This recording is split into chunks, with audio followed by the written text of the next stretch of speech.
Assalamualaikum warahmatullahi wabarakatuh. Waalaikumsalam warahmatullahi wabarakatuh. Jamaah. Alhamdulillah. Alhamdulillahirabbil alamin. Allahumma sholli ala sayyidina Muhammad wa ala ali sayyidina Muhammad. Alhamdulillah jamaah, kita ketemu lagi di Islam itu Indah. Alhamdulillah pagi hari ini saya sudah bersama guru-guru kita yang sangat kita cintai, Masya Allah. Dan kita akan belajar mengenai rezeki jamaah. Karena kita sama-sama tahu ya, kalau udah bicara mengenai rezeki, pasti deh yang ada di pikiran kita ini harta yang banyak, uang yang berlimpah, rumah, tanah, perhiasan, semuanya pokoknya. Tapi ternyata nggak cuma itu. Rezeki itu ada yang katanya itu gak semua dimiliki oleh seseorang, tapi itu spesial banget. Jamaah pengen tahu nggak? Kita bahas aja pagi hari ini ya. Tema kita adalah rezeki spesial yang tak dimiliki semua orang. Apa itu? Kita bahas pagi hari ini. Tapi untuk yang pertama ada tayangan nih. Ini viral nih jamaah tayangannya nih. Seorang anak berbagi mainan kepada anak di lampu merah. Kita lihat tayangannya yuk. Silakan. Viral anak orang kaya berikan mainan kepada anak jalanan. Sikapnya banjir pujian dan bikin netizen terharu.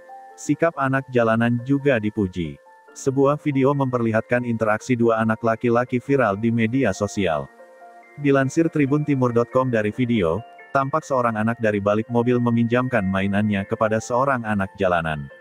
Anak jalanan itu tampak senang. Dia pun memainkan mobil tersebut di jalanan. Setelah memainkannya, anak tersebut tampak ingin mengembalikan mobil mainan itu.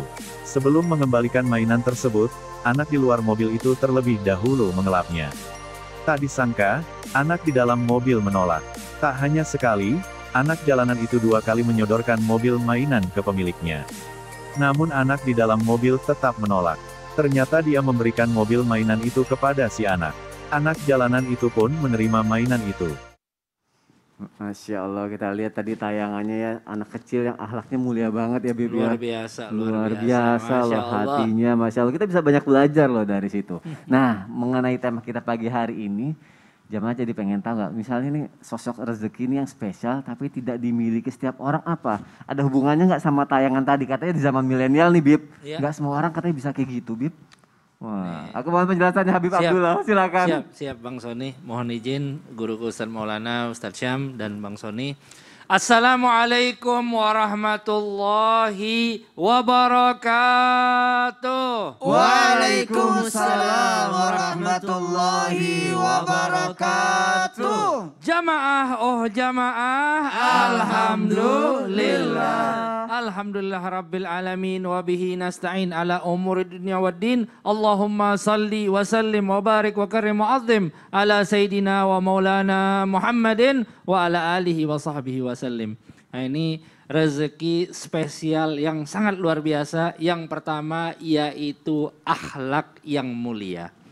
Nah ini akhlak sesuatu yang sangat luar biasa. Bahkan akhlak itu dikatakan di atas ilmu. Akhlak itu di atas ilmu. Beberapa para alim ulama mengatakan bahwa jadikanlah ilmumu seperti garam dan jadikanlah akhlakmu seperti gandum. Kalau kita lagi ngaduk kue, mungkin sering bikin kue ya, jamaah di rumah ya.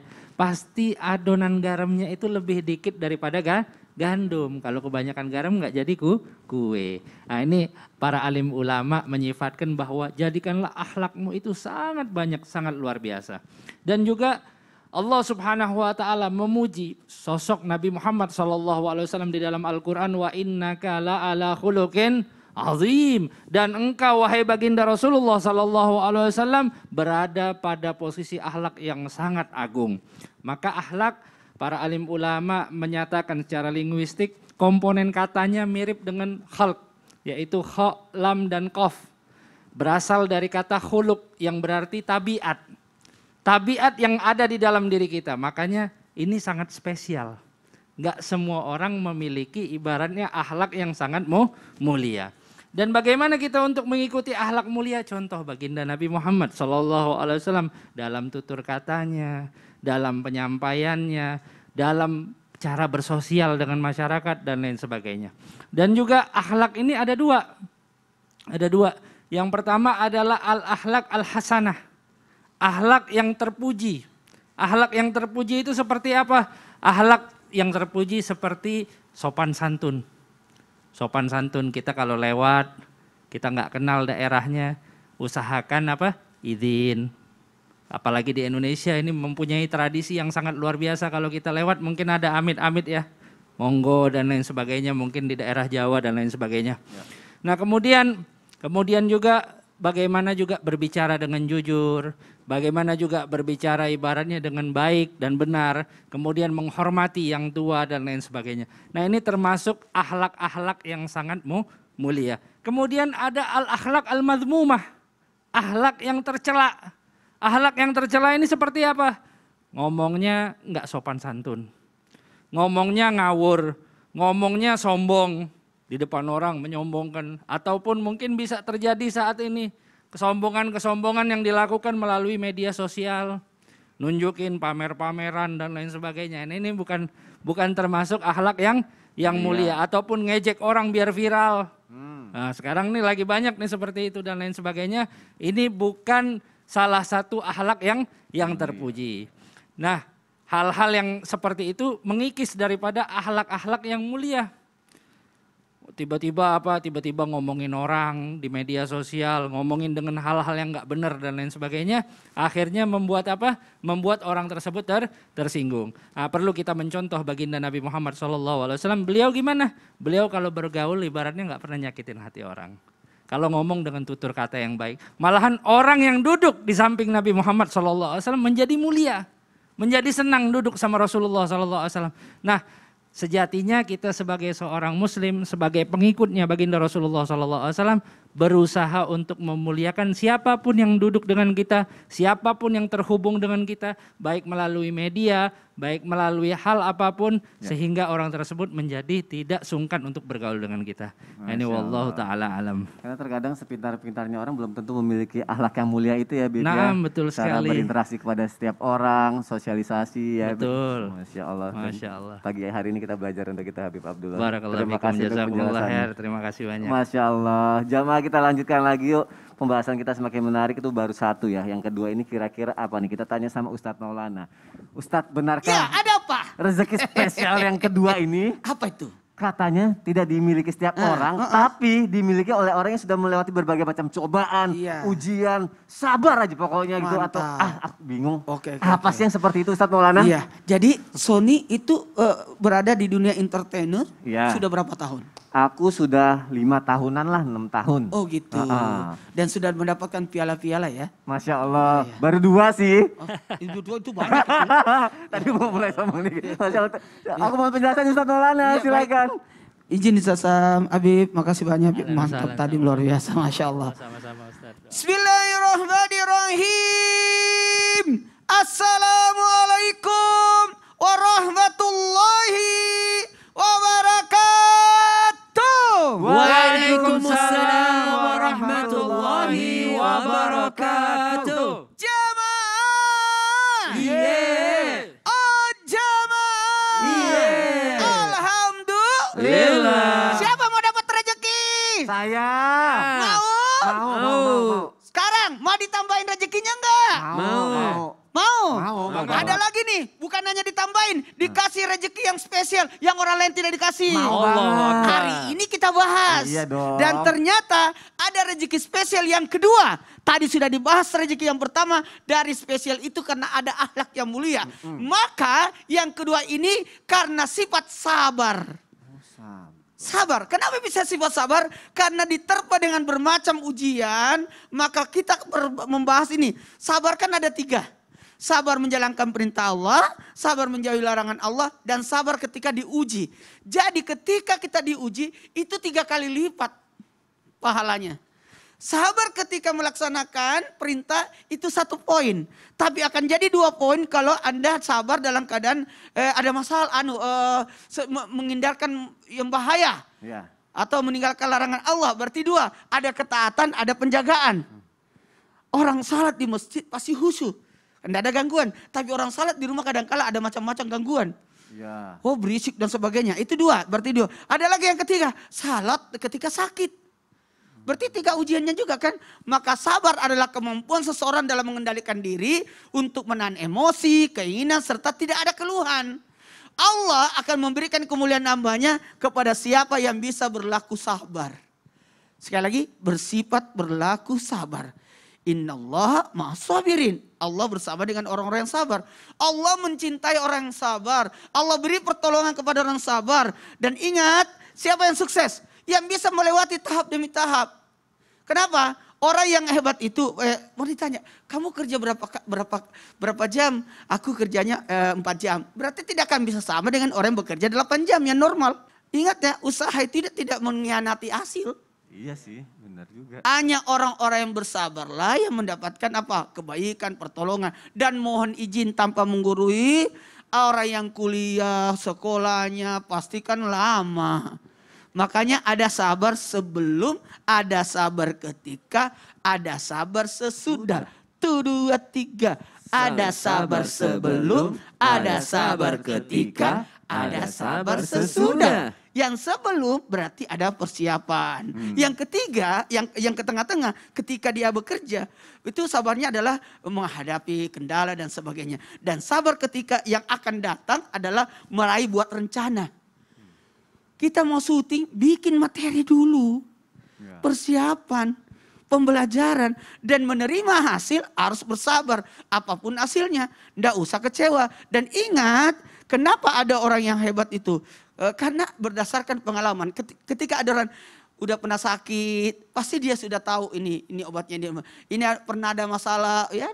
Jadi dia sudah bisa memberikan nasihat karena berdasarkan pengalaman. Sabar sebelum, ketika, sesudah. Iya. Itu udah 3 kali, karena sabar sekali aja susah. Gitu.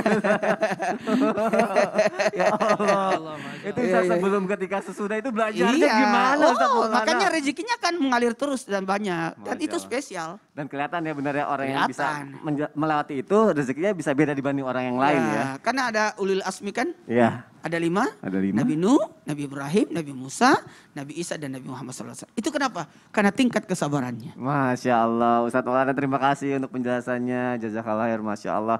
Terima kasih. Sekarang jamaah aku punya tayangan lagi nih. Ini firasat seorang ibu yang yakin anaknya masih hidup. Kita lihat tayangannya yuk, silakan.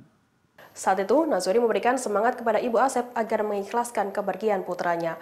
Namun Ibu Asep masih tetap yakin anaknya masih hidup meski dikabarkan hilang diterjang tsunami Aceh.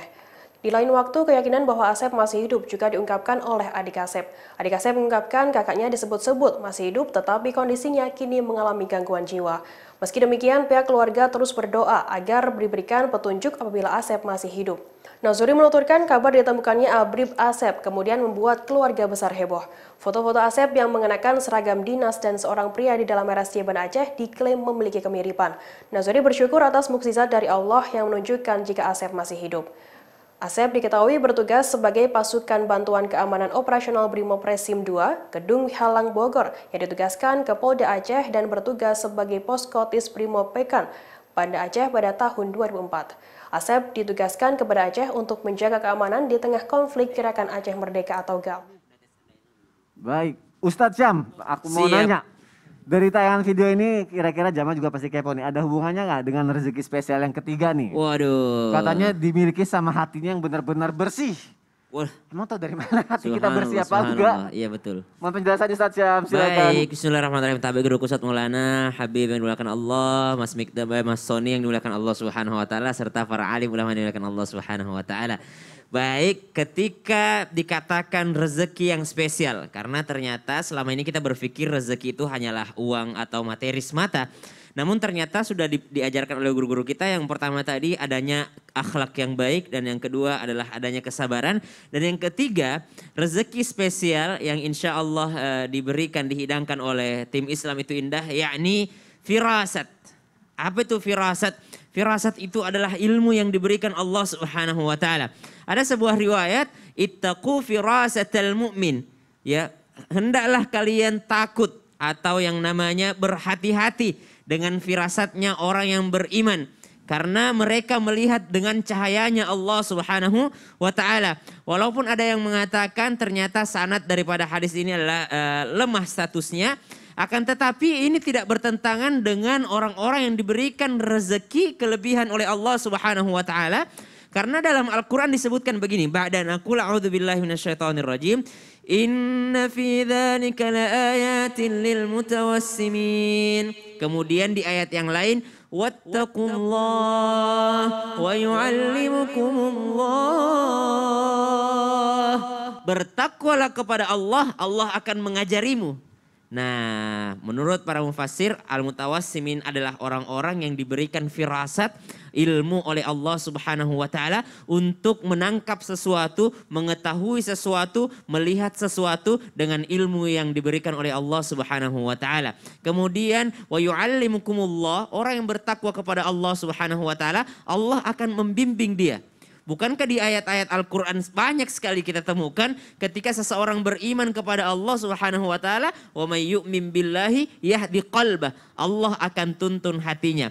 Ketika seseorang tertimpa musibah, ketika seseorang tertimpa ujian, bukankah yang memberikan kekuatan adalah Allah Subhanahu wa taala? Kenapa orang yang bertakwa, orang yang beriman disebut Allah akan mengajarkannya? Karena ketika tertimpa musibah dia udah mengerti bahwa ini dari Allah. Ini dari Allah, maka segala macam musibahnya akan terasa ringan. Ketika dia tertimpa ujian, dia akan menjadi lebih sabar. Kenapa? Karena Allah yang memberikan ilmu kepadanya. Wa yu'allimukumullah, maka Allah akan mengajarinya. Lihat para nabi Allah yang diceritakan dalam Al-Quran, semuanya mendapat petunjuk dari Allah Subhanahu wa taala. Lihat para sahabat Nabi sallallahu alaihi wasallam, banyak kisah-kisah yang kita lihat bagaimana seorang sahabat Nabi sallallahu alaihi wasallam mengatakan, saya percaya bahwa, apakah engkau percaya bahwa Allah menyelamatkan saya? Mereka mengatakan kami ragu, ada yang mengatakan kami percaya. Kalau begitu saya minum racun ini. Setelah diminum racunnya, berhari-hari ternyata tidak berefek kepadanya. Kenapa? Karena dia yakin Allah yang mengajarkannya, Allah yang memuliakannya, dan Allah yang memberikannya rezeki. Maka subhanallah, rezeki yang ketiga adalah rezeki firasat. Bagaimana ilmu Allah Subhanahu wa taala diberikan kepada kita. Namun syaratnya tadi benar Mas Sony. Ya. Apa tuh? Hatinya harus bersih. Nggak mungkin orang diberikan kelebihan oleh Allah Subhanahu wa taala sama orang yang dekat dengan Allah dengan orang yang jauh. Nggak mungkin. Benar-benar. Harus orang yang dekat dengan Allah Subhanahu wa taala. Dan salah satu indikator orang yang bisa dekat dengan Allah Subhanahu wa taala itu selalu menyangkut dengan hati. Dalam Al-Qur'an disebutkan orang yang jauh sama Allah Subhanahu wa taala, orang yang senantiasa menantang Allah Subhanahu wa taala, menentang daripada larangan Allah Subhanahu wa taala, itu fi qulubihim marad, hatinya menjadi sakit, hatinya menjadi hitam, hatinya menjadi tertutup. Bahkan disebutkan tsumma qasat qulubukum, tertutup hatinya, mengeras hatinya. Berarti yang bisa mendapatkan rezeki yang ketiga ini hanyalah orang-orang pilihan yang berusaha untuk mensucikan hatinya. Qad aflaha man tazakka. Masya Allah. Kalau yang hatinya awalnya kotor, masih bisa punya kesempatan nggak untuk itu? Oh iya dong. Atau harus yang dari awal aja itu udah lurus aja orangnya? Nggak ada orang yang ya? sangat bersih kecuali Rasulullah Sallallahu Alaihi Wasallam. Iya sih, Kita betul. semua pernah melakukan kesalahan dan Iya. itu mengotori hati. Iya. Dan makanya orang yang beruntung itu adalah orang yang berusaha selalu membersihkan hatinya. Masya Allah, jadi masih banyak kesempatan untuk berubah jadi lebih baik. Insya ya. Allah. Terima kasih Biar Mas dapat Syam. rezeki yang ketiga tadi. Itu dia, Masya Allah. Kira-kira di antara 3 rezeki spesial ini jamaah ada yang punya nggak? Masya Allah, ayo kita belajar sama-sama. Nah yang keempat apa? Aku mau nanya sama Habib Abdullah, benar nggak Habib? Siap. Ini katanya bisa bernilai sedekah, walaupun kita tidak mengeluarkan uang nih. Dan bisa membawa seseorang ini masuk surga dengan mudah. Apa itu Habib ini, yang ini keempat? spesial banget. Nah spesial, apa nih? Kayaknya tapi penjelasannya asik. Jangan dibahas sekarang. Jangan sekarang. Iya. Masih nungguin katanya. Oh nanti aja berarti ya? Nanti aja. Oh kalau gitu abis iklan nih Bib ya? Siap. Oke deh abis iklan nih jamaah jangan kemana-mana, spesial nih pokoknya nih ya. Yang keempat ya tetap di Islam itu indah ya, nggak lama kok. Jamaah oh jamaah. Alhamdulillah.